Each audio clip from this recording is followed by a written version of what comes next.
Hi, this is Stephen of Amber Grain Baking. Today's topic is bulk fermentation. In particular, when is the end of bulk fermentation and the beginning of divide and shape.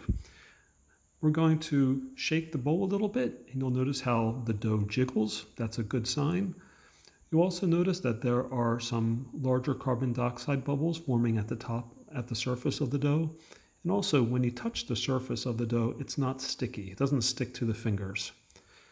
One other thing you'll notice is that where the dough meets the bowl, that there's some curvature to it. It's not flat, meaning that there's sufficient strength in the dough. So next we're going to scrape down the sides and dump the dough out onto the bench.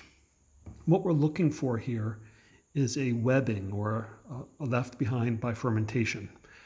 This has a nice webbing, and you'll also notice that the dough isn't spreading out loosely. It has some life to it.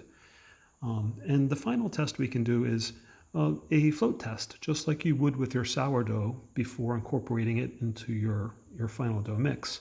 We'll do the same thing at the end of bulk fermentation. Just take off a small piece of dough and place it into a cool glass of water, and it should float. That means you're ready to move on to the next stage. Please follow me at Amber Grain Baking on Instagram.